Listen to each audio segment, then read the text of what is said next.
Let me fucking scoot back a little so I guess so I don't punch the microphone. Hey, come listen to our podcast, yeah. Please listen, it's a hitch. If you don't listen to our podcast, yeah, then you are a bitch. Maybe that one. Welcome, everyone, to another episode of Filmoscopy Podcast, the podcast that a recent commenter very eloquently described as meh as fuck. Meh. I'm your host today, Cody, and joining me as always are Lance and Owen. Yo. CS7. He's Owen, I'm Lance. Yeah, I'm Owen. Fuck y'all, I'm getting married. I'm Lance, and every day I wake up and scratch my ass and You stressed the fuck out. I don't know. I couldn't think of anything good. I'm tapped. Hey, dude, you have so much creativity when it comes to, like, the lyrics and music. When it comes to, like, just coming up with something off the head, you got nothing. Yeah, It's like, damn. You can do all that other shit. For me, I'm just like, I scratch my ass, I fart, and I don't have a thought in the world. I wake up every morning and smell my own farts. Dude, Savannah wakes up so many times and she goes, "Stop farting." Oh my god, it is just a glorious thing when you can, like, fart, pick up the blanket, and just hope the little oscillating fan carries it over to her nose. You're just praying that she wakes up from a dead sleep, and she does, and she'll just be like, "Stop farting." It smells like rotten eggs up here. I go, I know. All right, guys. So today we're talking about Batman and Robin. You know, the moment we've all been waiting for. Batman and Robin. Yeah, buddy. Yes. The nipple suits. I'm kind of like, well, he had nipple suits last time too, but that's a Joel Schumacher thing. Let's put I feel like nipples these on are more prominent nipples. They might be, but at least we got, like, bat titties at the end. Like, they gave us, like, for the guys, what Joel Schumacher gave himself the last two movies, where he kept getting the butt and penis shots and everything, and then we got camel toe and we got bat pussy, or bat toe, I guess I should say, and then bat titties, and yeah, this is interesting. This man, you know, from a what do you call it? Like, the live set. Obviously, there's some CGI used in this movie, but the set pieces they use, even though you can see this being used in a Power Rangers episode, it looks pretty well in this movie. I have to give credit to the set designers. Oh, Like, yeah. it looks pretty fucking good. Yeah, they really leaned into that Art Deco stuff in this. It looks pretty good. That's, like, one of the only positives. Well, guys, the condition has left me cold to your pleas of mercy. And you're not sending me to Arnold has he's the best part of this movie. It's interesting to me. I mean, I know George Clooney wasn't a big star yet, but it's interesting to me that Arnold got top billing as the villain. Mm-hmm. Like, for some reason, I was like, I wanted to go back and look at, like, I didn't get a chance to because I kept, like, pausing the movies. I was doing other things, and I go back and finish rewatching it. So I didn't get done like 5:45 watching this movie. I kept having to rewind stuff so I could catch all of the ice puns. Yeah. I did have to rewind a few things. I'm like, hold on a second. Was that Uma Thurman's titties? It was. But going back to the, like, I wanted to know if Jack Nicholson got top billing in Batman. You know? Because Michael Keaton wasn't a huge star then, but he obviously was launched as Batman. But I'm just kind of curious if, you know, like, if the other villains in the movies had the top billing. I can't remember. I wasn't paying attention at the time for that. So it's interesting that Arnold Schwarzenegger, who probably was one of the biggest stars of all time at this moment, got top billing. I was like, wow, he got top billing. Then George Clooney? And George Clooney had a long-running stint on that show ER. I remember seeing commercials with him. Like, I never watched the show because I'd always see it watching Monday Night Nitro because it was a TNT show. And I would see commercials as George Clooney. Then I saw him in From Dusk Till Dawn, and that's pretty much all my knowledge of him as an actor. But just Well, interesting. From Dusk Till Dawn is apparently the reason why Joel Schumacher wanted him to be Batman in this movie. After, of And course, he's 1,000 times better in that movie. Val Kilmer left the film because he wanted to go. What was the film he went to do with Marlon Brando? Hold up. Wait a minute.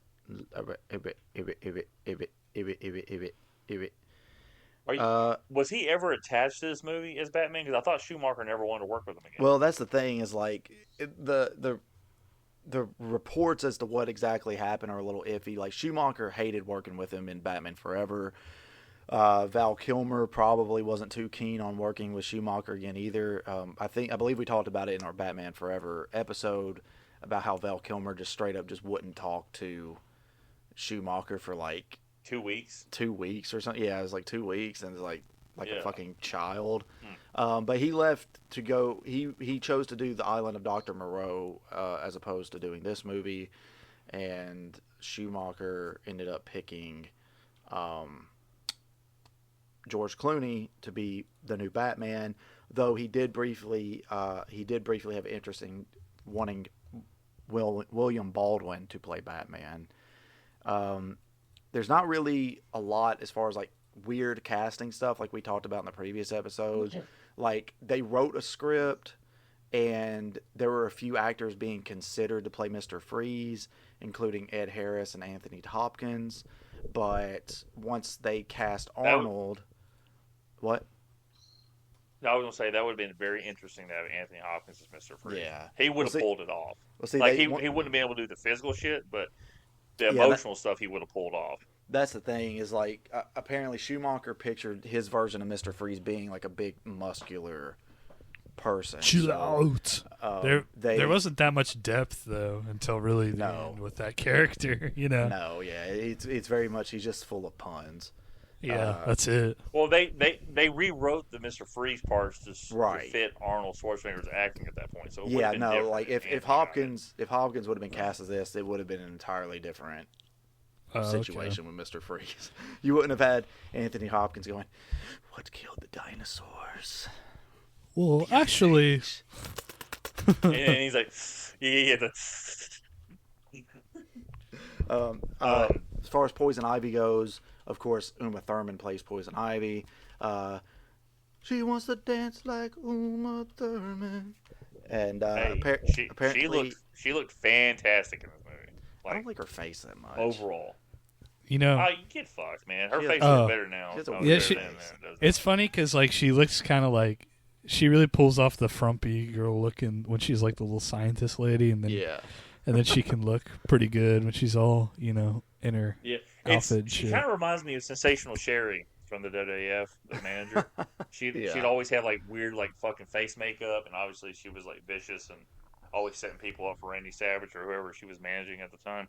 She had that kind of feel to it. This movie has it has a pro wrestling tie to it, which I'll get into in a moment, and a Mortal Kombat one, as I told you guys off air. You want me to get into that or no? No, hold on. Let me get to this other stuff. Okay. Other actresses that were considered for Poison Ivy were Demi Moore, Sharon Stone, and Julia Roberts. And apparently Alicia Silverstone was the only one that was considered for Batgirl in this movie, which is interesting. How did you like her performance? Well, I mean, honestly, it's about on par as like everybody. This movie is extremely freaking campy. Like performances, dialogue, all of it is like so just corny. And obviously, the main focus is Mr. Freeze doing like a bunch of ice puns and cold puns and stuff like that. But even like Uma Thurman or Poison Ivy, everything she says has to do with the Mother Nature and like her plants and all. It's all just, there's no, like you said about Mr. Freeze, there's no depth to anybody. No. Batgirl. Do you feel like this is like the '60s series, Cody, just ramped up to 100? It is, and we mentioned. I think we talked about that too with Batman Forever because it kind of had those inclinations as well. But this one is like full on. Like, Yeah. if you just change the set design for this movie, it probably would fit in perfectly with the '60s Batman. Yeah, I mean, as soon as the fucking guys on roller skates that are supposed to be ice skates start fighting, you know, like at that point, I mean, even the fucking beginning where he's like, "I'll cancel the pizza," you know, that's Well, and it's also like, you know, like Batman and Robin's gadgets, like they have ice skates at the ready, and yeah, all this other just like nonsensical. There's the one scene where he's tied up in vines, like Batman is tying up in vines, and he pulls out like a little buzz saw that just is the perfect tool he needs to cut through those vines in that moment. It's just What about it's the silly credit shit like card? that, like the '60s Batman had like very prominently. It's like, you know, hey, give me. We'll get to the movie, the movie from that era eventually, He's but like, it's like, Ro- give me the shark repellent, Batman, or the bat shark repellent. Or Robin, whatever. It's like, what the use fuck? the bat penis pump. Hey, what about like on the way at the very beginning to go confront Mr. Freeze? Bruce is informed about Mr. Freeze from Alfred, and then when they go there and the ice is like they have skates on their boots like immediately. You know, another thing that's And really they- like funny. Well, yeah, that's it, right? Because why in the hell would they just have boots that have ice skates just in them all the time? How about the heater laser pins? Yeah. The magical shit. Yeah, there's a scene. This is more of a weird editing thing, and it kind of adds to the campiness a little bit. But toward the end, for one, Batgirl, you know, kind of saves Batman and Robin from Poison Ivy right at the end where she shows up, and you know, who are you and all that shit. And then they're like, okay, we got to go stop Mr. Freeze. Immediately, they're in different costumes. Like, they go from their regular costumes to having, like, the black and silver costumes. Which, like, no transition whatsoever to that. Then, while they're there, because, you know, another thing, why do they just have vehicles that are perfect for ice and snow? Like, Robin is driving, like, this weird, like, power sled type, like, vehicle, right? But they're driving, and then Alicia Silverstone, or Batgirl, I guess, Batgirl wrecks her motorcycle, like, wrecks. She flips off of it, and she lands on the thing with Robin or whatever. And then the scene, the immediate next shot is her back on the motorcycle as they're driving toward the tower. It's pretty rough. It's like this movie felt like whatever. Like this movie was just to power toys selling going forward. Yeah, and it was also Like, it was also extremely rushed. Like, I mean, Batman and Robin was a big success. They wanted to just like, okay, let's get this next movie going and out the door. You mean Batman and- Forever? What? You said Batman and Robin. You mean Batman Forever? Batman was a big Forever, sorry. success. Batman Forever was a big success, so then they just wanted to just push this out as quick as possible. Yeah. And it shows. I mean, the editing, like I said, the editing is off in several places. The CG looks terrible. I'm glad it's not a big part of the movie. Like, this wasn't Star Wars Episode 1 level of CG or anything. But there are a couple of scenes where, like, it's very prominent and very noticeable. The two scenes being when they're driving down the big arm of the statue. Obviously, all that CG. And then when Bane and Poison Ivy first go to the Turkish baths, and, you know, Bane, like, breaks the floor so that she can plant the seeds and all the vines start growing everywhere. Like, that's all the vines and stuff are CG, and it just looks awful. It looks like a PS1, like, pre-rendered cutscene.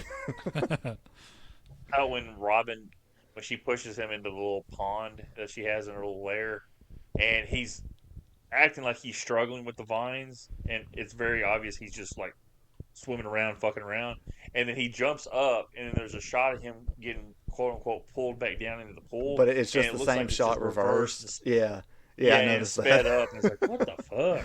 Yeah, I noticed because when he goes back under, like the way the water like goes with him, this is like, oh yeah, they literally just here's the first 3 seconds of the shot, and then we're just gonna reverse the same 3 seconds or whatever. It's bad, and this isn't like Batman Forever, right? Where Batman Forever is not a great movie by any means, but I still enjoy watching it. This movie is just, I mean, it's rough. This is one I don't really go out of my way to go back and watch on my own. Man, So you decided to drag us into your bat hell and watch it, huh? oh yeah, which Yeah. mind you, we're gonna take a break from I'm gonna take a break from Batman after this one for a few movies, and then we'll go back to a few more Batman movies. But You're like, hey, you remember you made me watch Jason Goes to Hell? Fuck you, Lance. It was Batman and Robin. well, you wait till we get to Catwoman. Yeah, that one's gonna be real bad. The Catwoman movie isn't even funny. It's just bad. It's really bad. It's. I'm going to be interested. Sorry, it's probably the worst movie ever made. Like, especially by a major studio. Like, this one's just kind of whatever. It's kind of boring and like stupid, but fucking Catwoman is like just terrible. I am interested to see it just from the perspective of everybody was shitting on Venom when it came out, saying it's the worst comic book movie since Catwoman, and they've always shat on all three of the Venom movies. And I'm like, let's just see how fucking bad this movie is, because there's no way. I know neither of the Venom movies of the three are as bad as this fucking Batman and Robin movie. No. I can tell you that right fucking now. Yeah. Yeah. It's like, holy fuck. So, hey, and then Catwoman, like, it's interesting because the switch has already happened. I read on the Wikipedia page a quote from Kevin Feige where he says Batman and Robin, excuse me, is probably the most important comic book movie ever made, because it was so bad it forced a change in how they were made, and they were able to make movies closer to the source material with, X-Men coming out 3 years later in 2000, Spider-Man coming out in 2002, and Warner Brothers obviously didn't learn their lesson. well, the story behind Catwoman, we'll get into that when we get to Catwoman, but there's a reason, a big reason that plays into why that movie is as bad as it is.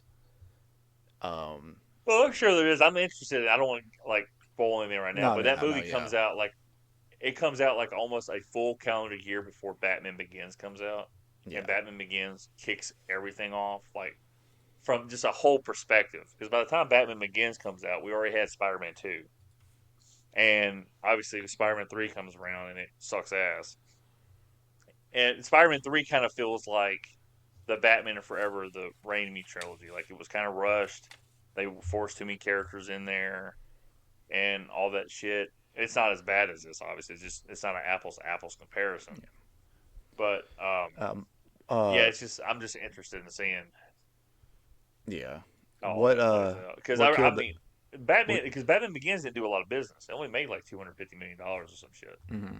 So, and then the next one, gets skyrocketed because as Heath Ledger's a Joker, it goes to $1 billion, and then Dark Knight Rises gets over $1 billion itself. So it's just interesting. Like, I wonder if that was still hurt by the previous Batman, this one right here, and that Catwoman, like over the last 7-8 years. So when that movie came out in 2005, everybody was like a little trepidation. I don't know if it was Catwoman necessarily that hurt or that caused people to be trepidatious about it. It was probably Batman and Robin, because at that point, Batman and Robin was still the last Batman movie that had been made.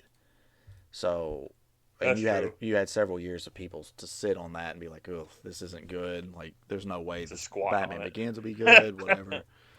But bringing up budgets, I've already seen Batman Forever. I'm not gonna watch Batman Begins. Bringing up budgets. Let me get through the overall general things that we get through on these movies. The film, obviously, as we've talked about, was directed by Joel Schumacher. It was written by Akiva Goldsman. It stars Arnold Schwarzenegger as Mr. Freeze, George Clooney as Batman, Chris O'Donnell returns as Robin, Alicia Silverstone appears as Batgirl, Uma Thurman plays Poison Ivy. The actor, I think his name is Michael Gough or something like that. I think he plays Commissioner Gordon, right? Yeah, the older guy. Yeah. Can't remember who the actor is that plays Alfred. Hold on. Oh no, Pat Hingle is Gordon. Michael Gough is Alfred. Okay. Yeah. So, and Michael Gough is the only actor besides Commissioner Gordon that has appeared. Wait, did Commissioner Gordon appear in all 4 movies? Yep, he sure did. All 4. The only 2 that appeared, all 4 of them. The Okay, so connective tissue. Yeah, so Alfred and Commissioner Gordon have the same actors for all 4 movies in this quadrilogy, whereas there were 3 different Batman actors across four movies. Just insane. Elle Macpherson plays Julie Madison, who is like Batman's girlfriend and obviously love interest in this movie, but she plays such a small role, and really she's just there. It's like they're trying to like set up this whole Batman having like some kind of like having an issue with his Batman side of his life and like the Bruce Wayne side of his life, but it doesn't really work at all because she only shows up in like a couple of scenes. Yeah, it doesn't work because she's tall as fuck, and she's like way taller than George Clooney. It's fucking hilarious. Batman's just feeling, George Clooney Robin. just looks up at her with a little smile, like he does to everybody in this movie. Just got a little smile on his face. Batman lately he looks like he's lately just been interested in Robin, you know. With his little, that's why he gave him those little nipples on his suit. Hey, here's the thing about George Clooney. I just kind of realized as Cody was talking, like as Owen made the joke about him just giving everybody a little smile. He looks at everybody in this movie like he has astigmatism and can't see their face. Yeah, that's how I kinda don't have does. my glasses on. Yeah, I'm over here like what? So there's a few more actors that show up and briefly in this movie anyway that are worth noting. John Glover is the doctor in the beginning that tries to kill Dr. Isley, and he's like a fucking scummy like pervert and tries to like make out with her. Hey, before he and looks after like, Sweeney she Todd. dies. What? He looks like Sweeney Todd with his hair. Yeah. With a few gray streaks. But he's notable because he has a lineage in DC, playing DC characters. So John Glover played the Riddler in Batman the Animated Series, and later on he would play Lex Luthor's father, I believe Lionel is his name, in Smallville. So, and that's really what I know him from is Smallville. So, yeah. That's so cool he has like a good, especially around there in through the 90s into the early 2000s and stuff. He has a bit of a DC lineage. I guess we'll mention Bane was portrayed by Robert Swenson. Oh. So let's go to finish your little thing with the other actors. I'm gonna go back to Swenson in just a second. Okay. The only other actor I really wanted to bring up, we may before we or I guess 2 more. Jesse Ventura makes a cameo in this film as a baby. And Coolio makes a cameo appearance. What? Been spending most of his life. He's probably in a gangster's paradise. You know what I'm saying? Well, he's probably also filming the intro to Kenan and Kel. Aw, here it goes.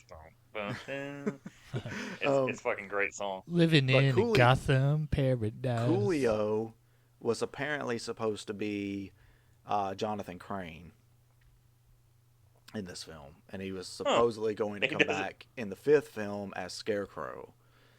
But I don't think he looks like a Jonathan, to be honest. Yeah. But we don't actually know if he would have been Jonathan Crane anyway, because as this movie did with Barbara, they have no problem just completely changing the backstory of certain characters. Yeah. Mm-hmm. So but, I guess I'll go ahead, Cody. No, go ahead. I was going to say. So I was telling you guys about the Mortal Kombat connection. So Mortal Kombat Annihilation came out this same year. Chris Casamassa, who is the one who portrayed Scorpion in the Mortal Kombat 95 movie, and he also portrayed Scorpion, a Scorpion character, in the Mortal Kombat Conquest TV show that came out in 99. He was wanting to do Annihilation, obviously come back as Scorpion, but he was offered the stunt double role for George Clooney as Batman in this movie. So George Clooney's stunt man in this movie is Scorpion from the 95 movie. And so, like I said, Jesse Ventura doing a quick cameo, which was cool. And Jeep Swenson. That's his nickname, is Jeep. So he was a professional wrestler. And it's quite, I mean, I'm not trying to be disrespectful. He was a steroid abuser. Okay, he's 6'4", built like a shit brick house. A brick shit house, whatever, it don't matter. I had heard of him. Like I said, I had seen this movie, but I didn't know who, played it. But there's a 2004, there's a shoot interview that came out that's my prized possession because it was hand signed by the man himself. It was the Ultimate Warrior. Did a shoot interview. It was the first one he ever did. And he talked about, when they were talking about his time in Texas, he was talking about Bruiser Brody. And he said Bruiser Brody was mentoring a guy named Jeep Swenson. And he said it's the guy who did the Batman movie that died. And I was like, really? So while Warrior was down in Texas, WCCW in like 87, Jeep Swenson was down there around the same time. I guess he wrestled some of the independents. Hogan brought him in WCW for this 3-stack cage match at Uncensored 95. The quest to end Hulkamania or something like that. Or the alliance to end Hulkamania. He had a bunch of guys trying to fight Hogan. And like I said, this dude's fucking huge. Like his fucking biceps is as big as my stomach, and my stomach's huge. And he had his face painted, and they also brought the guy, Tiny Lister, who played Zeus, and played Debo in the Friday movie. He came back to do another wrestling match. But Jeep was a guy who played the swelled up version of Bane. And unfortunately, this movie came out in June 97. He died of heart failure August 97. So 2 months of this movie coming out, he was having organ failure. Like his wife, like I read this quick article before we got on, and his wife was talking like his kidneys were failing, and then like his heart failed, and he was just gone. Like, he knew he had done it to himself because obviously he was just like addicted to like taking steroids and making sure he was big. So obviously he had some kind of probably a self-confidence issue. Usually when it comes like that, you just want to stay bigger and always be bigger. I think he was only like 38 when he passed away.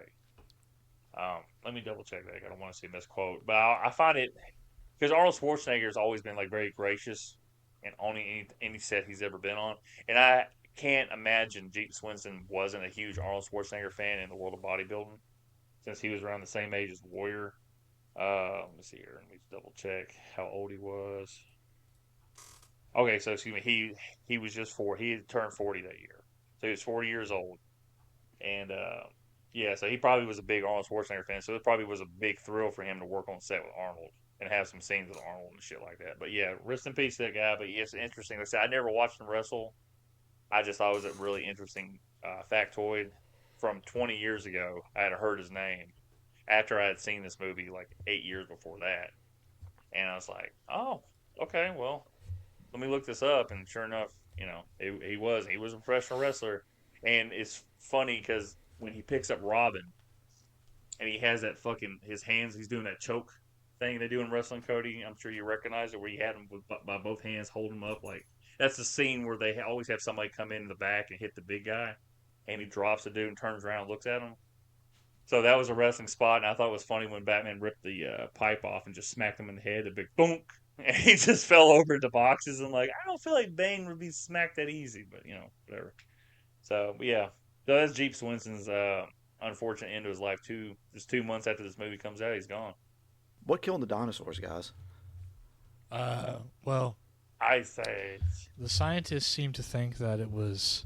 There's actually a couple of theories out there, but the biggest one is that the Cretaceous Paleogene extinction event occurred, which involved a meteorite hitting the Gulf of Mexico and covering the Earth in a blanket of ash.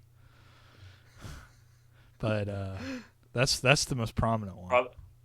Which Probably not which led to The Ice Age. the Ice Age. I wish I had a better comeback for the Ice Age.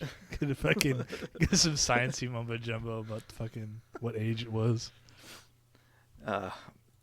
So yeah, I told Owen this before we started recording, but I try to write down every ice and cold related pun that Arnold Schwarzenegger says in the film.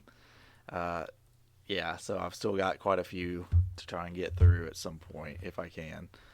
Can you beat cold, Batman? You have 11 minutes to thaw the bird. You know.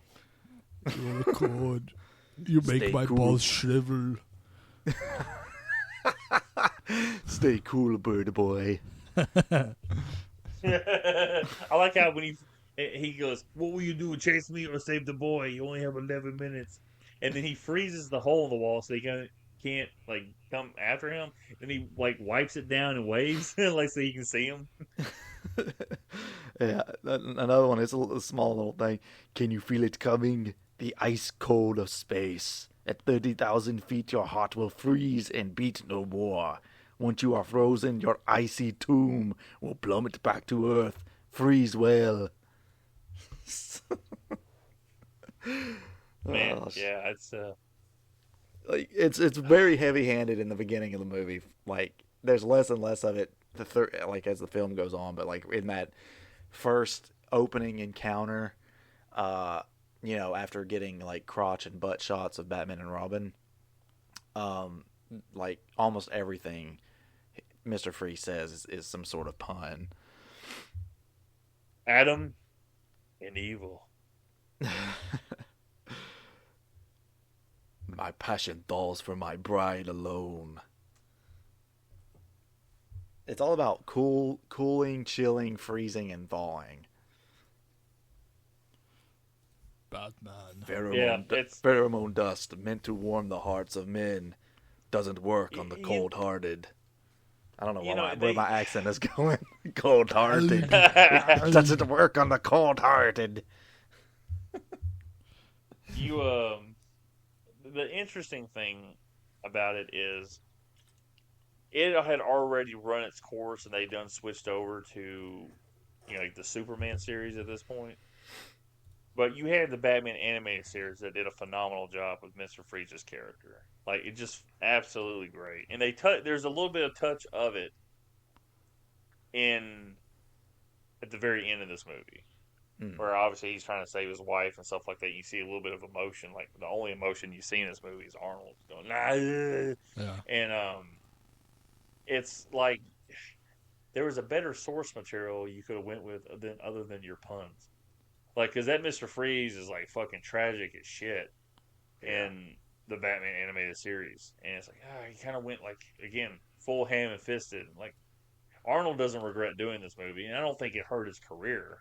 Well, doing research on it, I don't know. I guess it was maybe the original script. Apparently, they had pulled a lot of inspiration from Mr. Freeze's story in Batman the Animated Series. But I'm assuming once they did the rewrites and stuff, all that stuff just kind of went out the window, with the exception of I thought Nora and all that. But I thought you were about to say before they had Arnold, they had more puns. They had to take them out. That's too much. Guys, I don't know if this is gonna work. It's a 3-hour movie. What the fuck are you talking about? They said they had to get rid of some of them because Schumacher just couldn't stop laughing during the takes. He's fucking belly laughing at these. You just hear the Ice Age. Every daily that gets fucking presented, he's just laughing. They have to pause the footage. The producer's like, "What in the fuck am I hearing?"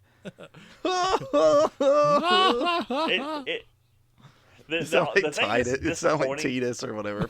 Yeah, that's exactly what I'm thinking of.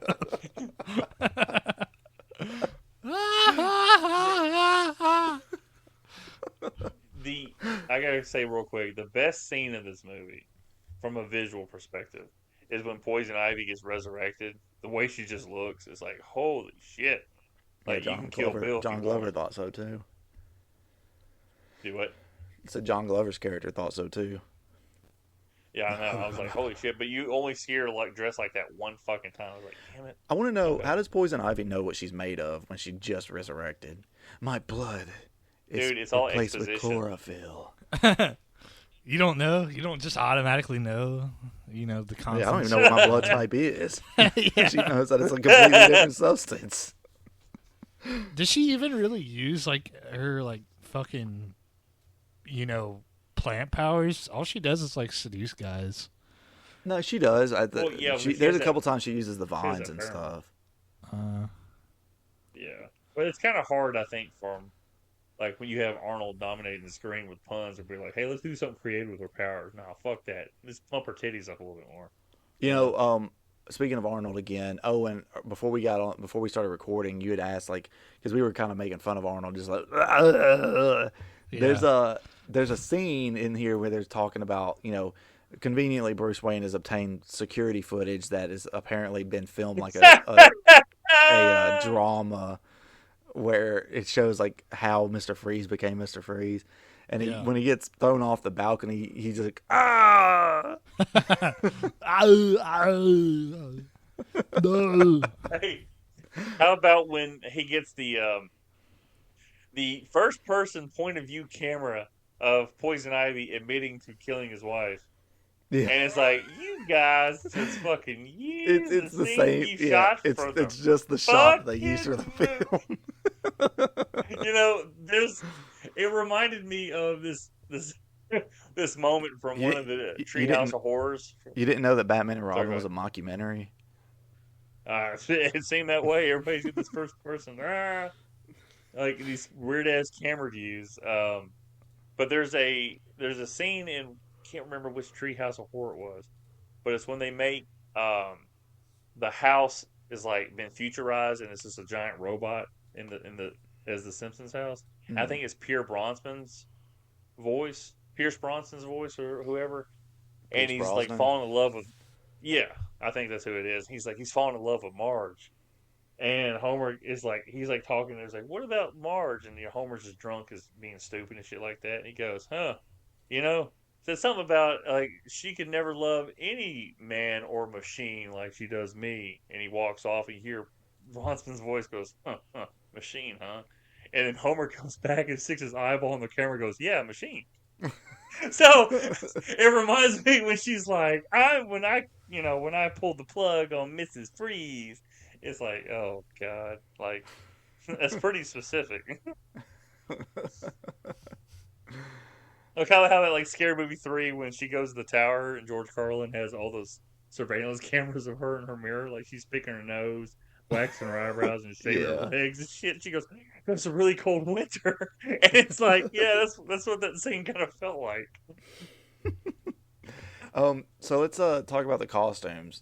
I know we've kind of touched on the fact, there's the nipple suits and all that, but overall, did you like or dislike I guess we'll talk about the standard costumes first, the ones that Batman and Robin used through most of the film, and that Batgirl uses for about 5 seconds before getting a new suit.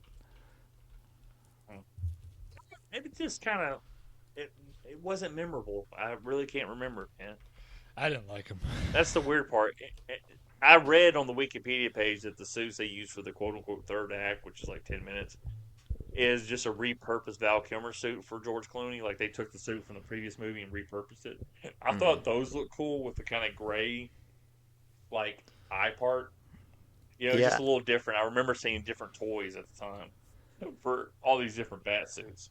Yeah, I wasn't a big fan of, like, with Robin, it looked, and I guess with Batgirls, but too, they looked fine with the black and silver, but it looks weird on Batman. I think Robin's looks weird because it looks like he's wearing a fucking Speedo. It's got like a banana hammock Speedo on. Hey, how about this is why Superman works alone. The chicks dig the car. Like, what the fuck, man? I want a car. I'm over here watching the title sequence like, man, this title sequence looks pretty good. then he gets there, he goes, I want to drive. I want a car. He goes, chicks dig the car. And it doesn't look like Robin's looking at the camera. And then George Clooney does a half-ass attempt where, like, one eye's on the camera, one eye's, like, elsewhere. And he's like, this is why Superman works alone. I'm like, oh, that was supposed to be breaking the fourth wall. That wasn't clever. that was not all good. right, everyone. All right, everyone. Chill. Chill. And he keeps doing it. Chill. Chill. Chill. The whole crowd starts chanting with him. Chill. Chill. Chill. Sounds like the Vikings chant. Skull. Skull. Cool party. Like, I love. We were talking about the scene when the guy kills Poison Ivy and she comes back, which feels like it's almost simultaneous. Mm. And he's in the middle, before he takes her into another room and tries to kiss her, he's in the middle of an auction selling off the venom that makes Bane.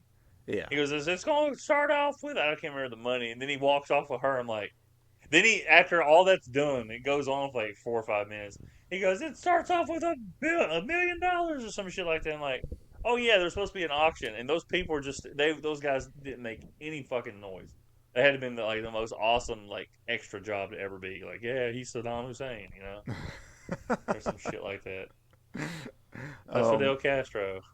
Speaking of the toxin, I guess we can talk about Bane as a character. I know you've already touched on the actor and everything, but I hate this interpretation of Bane. He has no character. He's just a jobber. He's just a complete. He's a mongoloid. Just all right, Bane. Go ahead. Place the bombs. Bomb.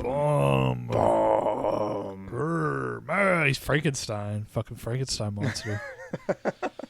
But then whenever he loses his venom at the end, which they easily defeat Bane, by the way. I mean, like almost no effort whatsoever. Just like swoop, just unhook all the hoses, and he just turns into like just a squirming like 4'10", weakling.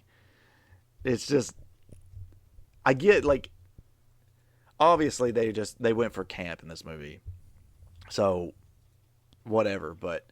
I don't think I've ever seen another version of Bane that's been just a complete moron like this. There are versions where like the venom stuff, it starts getting to his head and he becomes more aggressive and doesn't really like think. He becomes, I don't want to say less intelligent, but when he like pumps himself up on it more, he becomes like he's not thinking things through properly before taking action, But I've never just flat out seen any other version of him just be just a complete idiot. His venom is steroids. Gonna hit that venom.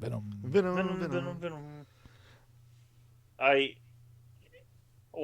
Bane, I think in one of his comic origins, he's like a South American professional wrestler or some shit. Yes. And venom is like an allusion to steroids or whatever. But it is funny how, I guess he dies in that explosion because you don't see him again. For some reason, I thought you saw him all shriveled up at the end in jail, but that was just my little kid brain like adding shit in there at the end. But yeah, it's just like he's like he can't get up, and he's like looking at them actively for help as they run off. He's like, man, he's about to die. So. And then Batman just leaves those fucking two scientists at the bottom of fucking glacier. The frozen thing. They're like, thank you, Batman. And they're right next to the fucking ocean. Like, where the fuck are they going? Like, what do you mean thank you? He's like, hey, asshole, bring us up there with you. Yeah, and I love how after all the things that Mr. Freeze does in this movie, they're just like, look, you got to go back to Arkham, but you'll be allowed to continue your research. Will you help me? He needs to Will you help me? And he's like, take 2 and call me in the morning. Yeah. I did laugh at that one. Take 2 and call me in the morning. Yeah, then I guess whenever he goes to Arkham or whatever, he's there, he's going to like torment. Well, I want to know how he got his suit back when he's in Arkham. No, what is that? They made him a new one. Well, I mean, not that, but like you would think, okay, so in Arkham Asylum, for example, I'm going to use this as my reference point here. There's a cell for Mr. Freeze that is just completely like, it's sort of like how he was like living in the ice cream factory or whatever in this movie, where it's just all like frozen over and everything. So you would think that they just keep him in a room like that where he can't use his actual suit. One character that we haven't talked about is Alfred. And once again, Alfred has basically allowed someone to discover the Batcave. So much so that he had already prepared a suit for her. I foresaw you doing this. Yeah. He said, he goes, I foresaw you wanting to do this. I already made you a suit. Like, what the fuck? To your measurements. Uncle Alfred, how did you get those? Dude, it doesn't matter. Oh, it doesn't matter. He's like, don't worry about it. His computer's talking to her, so how's everything fit? Surprisingly well, especially in my breast. He goes, I know. He's fishing for all of her clothes size, like while she first gets there, while she's sleeping. He's like, all right, here's a measurement. You add 2 inches of this, 2 inches of that. He's like, yeah. I also made the left breast sag a little more, as yours ought to do. Hey, why did they give Batgirl nipples? Yeah, that's bullshit.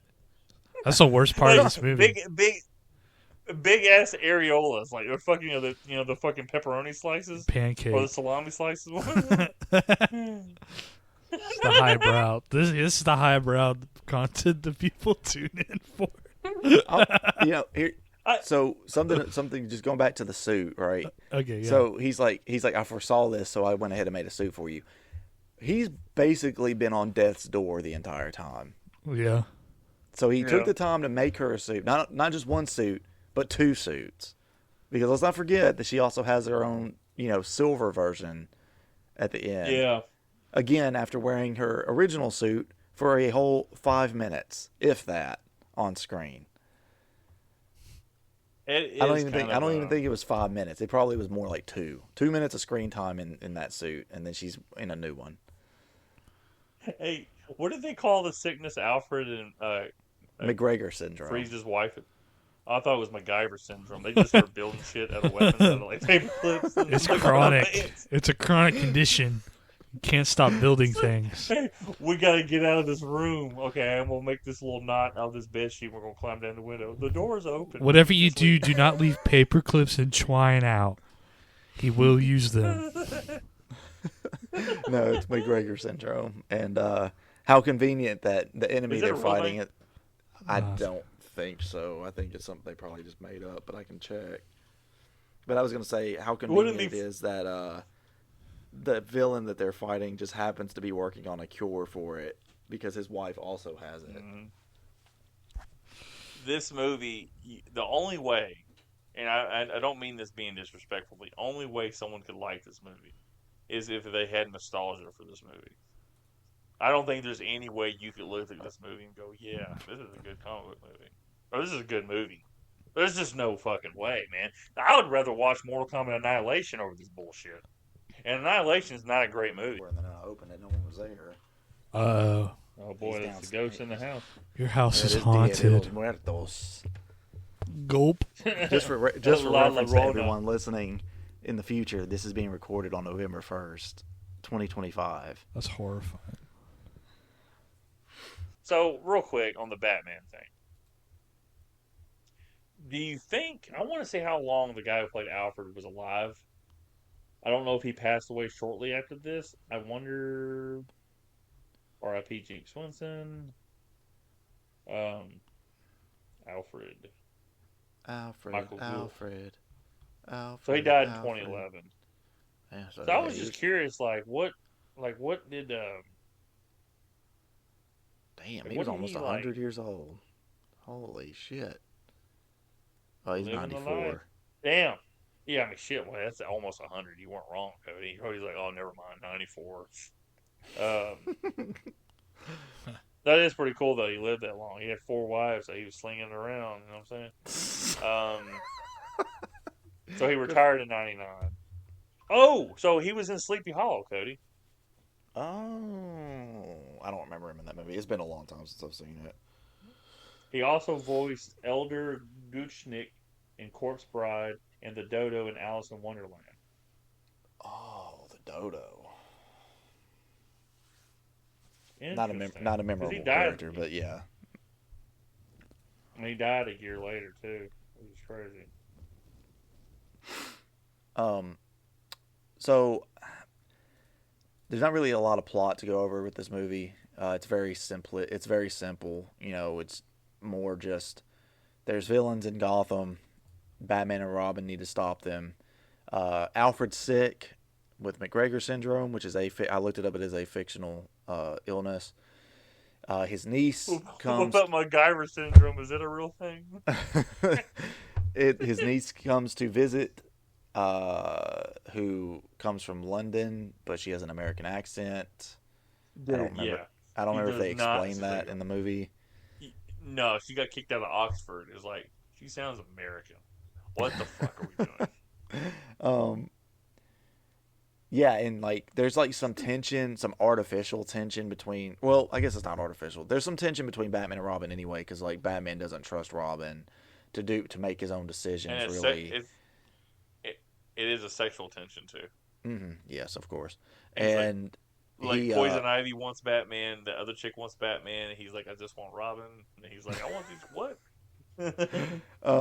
But no, like Robin is getting more and more frustrated that Batman won't give it up, and he's oh no, wait, how you fucking word how you worded that, man? Batman won't. Batman won't give. But no, he becomes. Did you do that on purpose? Did you do that on purpose? Yeah. Oh. He won't give it up. I'm like, oh yeah, give it to me, Batman. Oh. But no, Robin is becoming frustrated that when they're out on missions, like Batman is like stopping him from doing certain things or whatever, because Batman believes him to be. But he only did it twice, though. Yeah, well, it's trying to establish that I guess this has been going on for a while in between them taking down Harvey Two-Face and Jim Riddler, and Jim Riddler, the Diddler. Batman, you never let me fuck the hose, Batman. What the hell? Because I want you to fuck me, and you took me from behind. So real quick, when he gets frozen by Mr. Freeze, Robin and his mouth is stuck open like he's a swordfish. It's like that is the dumbest look. Like, hey man, look real stupid, and we're gonna like freeze your character for this like couple scenes. Oh man. But yeah, and more tension is piled on because Poison Ivy's using the pheromones on both Bruce and Dick, and Robin is just like in love with her, and it's Uma Thurman. Who she wants to dance like, and so it. I don't know. The plot is very shallow. I think it could have been way more interesting if they did kind of dive more into like Mr. Freeze's like tragic backstory as opposed to him being just some silly ass pun machine with sparkly blue skin. But and there's that. Oh man, I just remember a lot of glitter. The scene where they're watching that Christmas movie. And he's getting all of his like goons to sing along to it, and they're all holding frozen dinners that are just like blocks of ice with food in it. It's like they're like licking it. Yeah, this is ridiculous. But I mean, that's what it was meant to be, right? It is truly a campy ass movie. It was made to sell toys to kids. And speaking of toys for kids, we talked in Batman Forever about how I had a toy of the Batmobile in that movie and how I thought it looked awesome. The Batmobile in this movie sucks. This has got to be the worst Batmobile I've ever seen on film, or maybe just period, like in any form. This, I mean, the big fins on the back of it, it's horrible looking. What about when he keeps Robin from jumping the statue to go over the building, And he's like, ah! He's like yelling at Batman. He's like, ah! He's got his mouth and teeth showing. Like, man, this is not your strongest acting point. Mm-hmm. But the thing I'm curious about, Mr. Freeze's gun was made by a toy company. It looks like we're at. I'm just curious. Like, I guess the whole thing was just to sell the toys. Like, because this movie felt like it's 2 hours and 5 minutes long. Like, so you got maybe 10 minutes of credits. So we got an hour and 55 minutes. This movie could easily have been an hour and 25 and not missed anything when it comes to the plot. Yeah. I think the movie would have been better if it was cut down. People were like, I wish there was a director's cut. Like, Yeah, I mean, because sometimes you show some scenes in general, like we already talked about. There's the scene. They could have rewritten this movie to where Bruce didn't even have a girlfriend or whatever, because the only scenes that she's in are the scene where they're announcing like the telescope project or whatever, which is all just a big like thing to get Mr. Freeze to expose himself, and so they can arrest him. All right. And the only other scene I remember her being in, the only other scene I remember her being in was the scene where they're eating dinner, and she asks him to marry her, and then he's seeing a hallucination of poison ivy. Like that scene there could have just been he's gone. Not there. And you see her like when Poison Ivy first confronts Bruce with the wig on, she's there. Then you see him at the. I guess you don't see her at the auction, but you see her at the dance later on, where Bruce kind of figures out it's the chick who's Poison Ivy. You're right. Like what she looks like. And then you see her at the dinner scene. So she's only got at max 4 scenes, and I'm just remembering 3. Mm-hmm. And we got to talk about the fucking audio in this movie. The music in this movie is not memorable. I was gonna say, I thought you meant like how Owen said it sounds like everything's ADR'd. I think Lance said that. Lance said that earlier. Did Owen say that too? No. Oh, okay. I thought Owen said it. It feels like nothing matches their mouths. Yeah. Like everything, they're just talking into a microphone. It's like, what the fuck is wrong with this movie? The other ones weren't like this. I don't know if that's just the way it comes back on the TV and it wasn't restored properly, so everything's not completely synced up. But it does feel like a lot of it was ACR. I was gonna say maybe it's the playback on your app specifically, because I don't recall that. I don't recall noticing that, and that's usually something that just bothers the shit out of me. Whenever like it's something like the audio looks just slightly off, like that's a big problem I have with the first Silent Hill movie on Blu-ray. Like I don't have like the re-release of the Blu-ray. I have the original Blu-ray that they put out or whatever, and the audio is like slightly off for like the majority of the movie, and it annoys the shit out of me. But yeah, but you still watch it to this day. I didn't notice it with this, but Owen, did you notice anything, or is that just me? It kind of did sound like it sounded like a cartoon. Like sometimes when they spoke, you know what I mean? Like there was no presence in the set. Like it didn't sound like. Yeah. I completely believe that it's ADR. I'm just talking about like the misaligned voices, like voices. Yeah, I don't necessarily. For me, I don't necessarily think. I guess I described it poorly, where I was like, "Yeah, it sounds like it's ADR because it's not lining up." It's just everything seems too clear when they're talking. Yeah. And it doesn't feel like their voice is carrying. It's like they're talking into an echo, and then they're having to ADR everything. So I imagine like when The Dark Knight Rises and they showed the first showing, and they said, well, we can't understand what Tom Hardy's saying, so they ADR every Bane line. That's what it feels like they did for everything in this movie almost. Yeah. Oh, brother. Darkness was your ally. You should have seen my green penis from this movie. You adopted the darkness. I was born in it, raised by it. Oh, I fucked it good. Oh, yes. Feels good. Delicious. The darkness is what I call my sex doll. Black Canary. Oh, man. I don't, to be honest with you guys, I don't really have anything else to say about this movie. We kind of touched on the various characters. There's not much of a plot. It's not a great movie, and I truly apologize that you all had to watch this film. Owen, no, you didn't. Owen, you had never seen it before. I know, No. And now you have, and it's something you have to live with for the rest of your life. But I'm still going to make you all watch Catwoman in the future. It's okay. I'll chill out. Hey, Owen, you you have to live with the rest of your life like Poison Ivy did after Mr. Freeze diddled her in prison. Oh Lord! Hey, remember when Mr. Freeze walks up to Poison Ivy at the end and says, "Always winterize your pipes." Oh, that's a good one. He was talking about her pussy. I will give you freeze up. This movie was rough. Do either of you guys have anything, other specific things about the movie that you want to talk about? Well, I mean, like I said, the set pieces look pretty good. The physical set pieces. Yeah, the physical sets look good. Weird.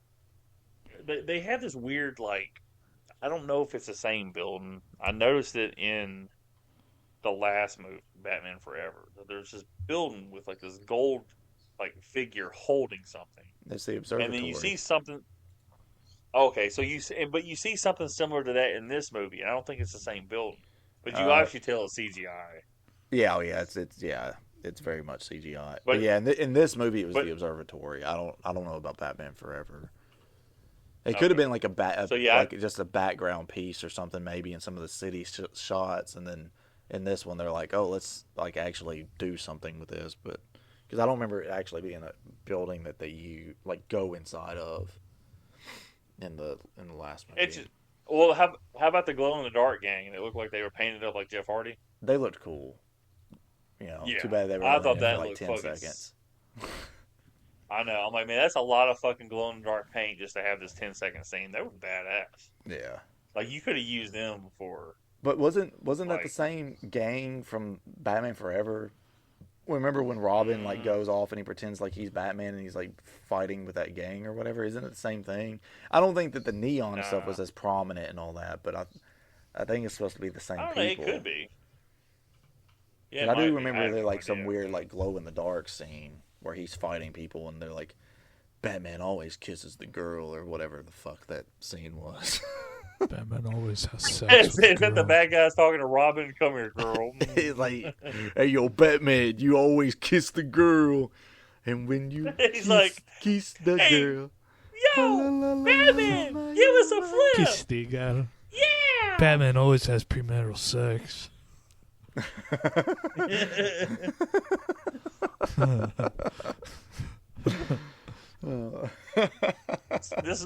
Hey, do you guys recommend this movie? Fuck hell no. I do. No, it's good. It's good. I was gonna ask you guys because we have been keeping a ranking of the Batman movies. Yeah, but I'm fairly sure one, that baby. I'm fairly sure that you all are putting this at the end of your list. Yeah. Nah, for entertainment purposes, it jumps to number one. This goes to the top. Go ahead and do that math, Cody. You fucker. So since it sounds like you two are both putting it at the end of your list. Is he just ignoring me or what? No, I heard you. Which I know it's I a didn't joke. care. Yeah. You think? Yeah. So this Did I go 1, 2, 3, 4? No, you have the Batman, Batman '89, Batman Returns, Batman Forever. Oh, okay. And then so the Batman, and Batman Returns is what you said, and then Batman Forever, and then so it goes the Batman and then 1, 2, 3, 4 for me, right? Yes, it does. Same thing with Owen. You have the same exact list. Mine varies a little bit because mine is the Batman, Batman Returns, Batman Forever, Batman '89, and then Batman and Robin. Man, that's some rough shit. Yeah. This is the first time, guys. We're recording. We started recording at 6-ish, and we're going to get done by 7:45. We usually don't get done 8:30. That's how fucking short it is to cover this fucking movie. Yeah, I mean it's just when not. I sit there and talk about Jason Goes to Hell having no plot. This movie has no plot. Yeah, and there's not a lot of interesting like development stuff with this movie like there was with the other Batman movies, and like there will be with future movies in this like Batman run. It's pretty clean cut. Like I said, it was rushed. They obviously found a new actor because Val Kilmer was like, they partially didn't want to bring him back, and he partially didn't want to come back. So there's just not a lot to really talk about. Can't really even talk about Batgirl that much because she's barely in the movie really. So yeah, I was just gonna say, like, when I didn't think about it earlier, but when I was like, oh, okay, like we get Gordon's daughter, and then she says she's Alfred's niece. I'm like, is Alfred and Gordon brothers in this? No, movie? yeah, That's what I was thinking. Her name in this is Barbara Wilson. Yeah, so they changed it obviously, but it's like that was like when you talked about that earlier. They didn't mind changing like Bane's origin and then her origin, and it's like, yeah. I actually looked up the Wikipedia page if there was a Barbara Wilson. But I guess to me it comes off like it was an easy excuse to get her into Wayne Manor to be able to find the Batcave eventually, without setting up all this other stuff, So, I do appreciate them keeping the Alfred actor and Gordon's actor all 4 movies. I think that's pretty cool. Yeah.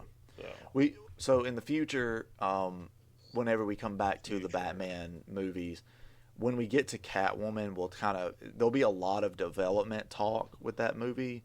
Obviously, we'll go into the proposed 5th film, or Schumacher's 3rd film that was planned but ended up getting canceled.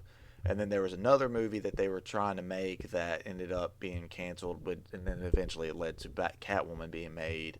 So there's a lot of like interesting development stuff with that. And then of course Catwoman is such a bad movie that I'm sure we'll be able to make fun of it for a good little bit. But before we get to that, we'll do Batman 66. And okay, where can we find that? Is that going to be on HBO Max? Is that going to be? I don't know about Batman 66. I know Catwoman is one of those movies that kind of goes in and out on HBO Max. This is going to be it's going to be a few months before we get to this, and I'll tell you why. We are going to take I'm going to take a small break from doing the Batman movies. I don't want to just do one after the other. We did the quadrilogy. He's like, so I don't want to do what Lance is doing. Yeah, where I want to bash my head into the wall by the end of it. Welcome, Death. But yeah, we did the quadrilogy, so I think that's a good point to take a break from it. Like I said, several months down the road, after we do this next little batch I'm about to tell you about, we'll do Batman 66. Then I'm still debating on if I want to do Mask of the Phantasm, just because it was a theatrically released Batman movie. I just don't know that it'd be that interesting to talk about. Well, I mean, I think we could go into the animated series personal stuff. Stories of the animated series, because I mean that, or if you wanted to do, I don't mind doing like a 2-part, because they have 2 movies, Mask of the Phantasm and the Sub-Zero movie, which is Mr. Yeah, Freeze. but the Sub-Zero movie wasn't a theatrical movie. I'm pretty sure that was like a straight to video type thing. But we'll deal with it when we get there. One of the greatest fucking cartoons. The movies, my next batch of movies are all connected to each other, and it's 3 of them. So that's why I said it'll be a few months before we get back to Batman. But I'm going to do all of the It movies. All 3 of them. Oh, okay. So, oh my god, I gotta watch that during the day. So the TV movies, like, it was a 2-part thing, but now it's like been compiled into one movie basically. When you go to like HBO Max, it's all just one thing. And then of course It and It Chapter 2. The reason I want to do it is I am just like super into It at the moment, because as of at the time of recording, we are 2 episodes into the Welcome to Derry prequel series, which is awesome so far.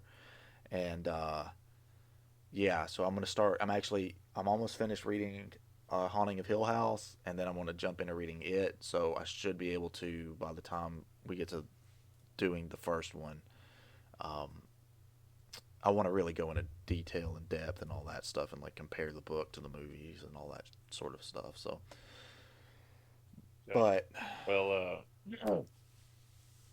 so I guess this is where I pick up for my coup de grace, my finale. As of yet, because there hasn't been another movie in 16 years. The next recording we'll have, which we're actually going to be recording in real time next week. Owen's going to be jumping in halfway through, or probably an hour into it. We're going to be covering the final, and dare I say, at the very least, top 4 all-time Friday the 13th movies. Friday the 13th of 2009. We'll be watching the Killer Cut, which has more deaths and more titties. Yeah, I'm extremely, at this point, I'm just excited to watch it. Be like, hell yeah. Because finally, part of me wants to just, like, I'll be so done with Jason for a while. Like, I tried to watch Friday the 13th Part 6 and Halloween 2, Halloween night. Like I said, that was a long day. I didn't get home till like fucking 7 o'clock because I was trying to go get my tires bounced and rotated at Walmart. And I was there from like 4:30 to fucking 6:50 almost. And when I got home, I was trying to watch it. I'm like, man, I really just don't feel like watching this movie. I mean, I love Friday the 13th Part 6, obviously. It's number 1 in our composite rankings as of yet. But, yeah. So, real quick question, Cody. I got to ask you, man. Mm-hmm. Because I keep getting answers I don't like on the internet. So, Friday the 13th Part 6, that's the one Jason comes back from the grave. He gets struck with lightning and all that shit. Mm-hmm. Now, Tommy is carrying a hockey mask with the axe mark right there, right at the temple of the mask. And, he's about to set Jason on fire. He's like, yeah, fuck you, Jason, throws it back into the coffin. Now, there's a pocket of fans on Reddit. And then some guy on YouTube who was watching his videos said, yeah, I think it's a different mask. Are trying to say that it's either a different mask that Tommy just created, or it's the Roy mask repainted with a little hash mark put into it by Tommy. And it's not the mask that was from part 3 and 4 that he wore that has the axe mark. What kind of fucking sense does that make? Obviously, that's the same fucking mask, don't you think? Yeah, I would think so.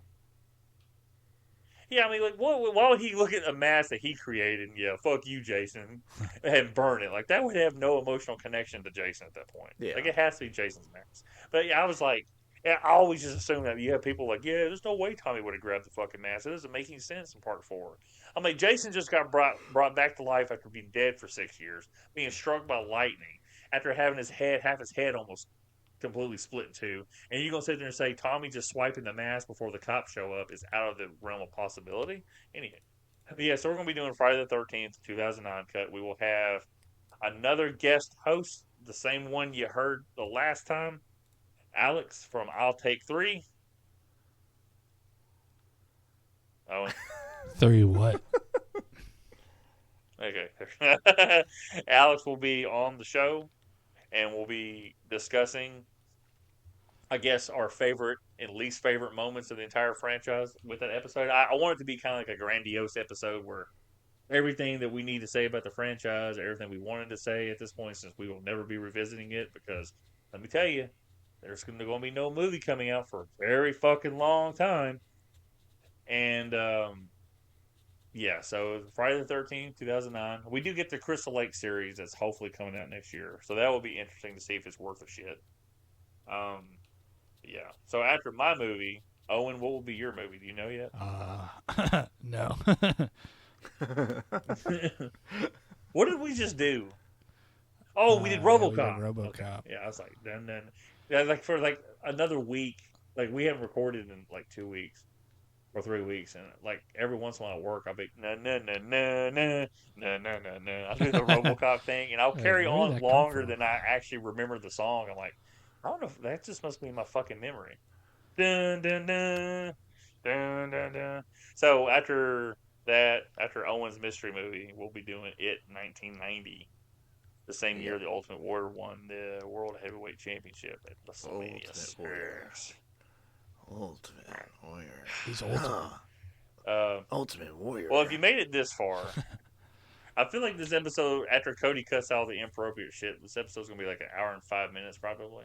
No, I'll think So if you made it this far, do what? It might be a little longer. Yeah, probably like 2 hours. It might be an hour 25. 3 hour long. Fuck it. He's gonna cut out 1 minute. No. 3 hour episode. Whoa. If you made it this far, thanks for listening. Please share, subscribe, like, comment. Comment. Meh as fuck. Yeah, we're really meh as fuck around here, but that doesn't make any sense though, man. Like, we even talked about that having a part 3, and he goes, he implied that we didn't mention it. We don't know what the fuck we're talking about. We're like, and you told me you listened back to it. Like, yeah, you mentioned that there was a part 3. I got a part 3 coming soon. Yeah, and yeah. And he's like, hey, this episode come out 4 years later. They're fucking idiots. Stupid. Yeah, but I guess from now, so that there's no confusion for people with the old episodes, because once again, everybody, on Fridays we upload old episodes because we had been doing this on podcast services for about 4 years before we started putting the things up on YouTube. So yes, there's older episodes coming out on YouTube every Friday, and the newer episodes come out every 2 weeks on Mondays. So yeah, from now on in the description on the videos, I'm just putting originally published to podcast services on this date. So if people misunderstand and they don't go to the description and don't look, it's on them. But anyway, please like, subscribe, share, comment, scream it from the rooftops if you actually like us. I don't know how many fans we really have out there because we're meh as fuck. Dude, we have. But until next time. Hold on. Hold on. We got to talk about the YouTube subscribers real quick. YouTube. See where we're at right now. Yeah, they're going down. Are they for real? No. I'm like, damn, dude. Like, what the fuck, bro? That's like, going down for real. We're at 116 at the moment. Or are you fucking serious, dude? Last time I looked, we were at 101. Yeah, we're at 116. Hell yeah, bitch! We were at 101. We keep growing like my penis. All right. Until next time. Finish him. Off.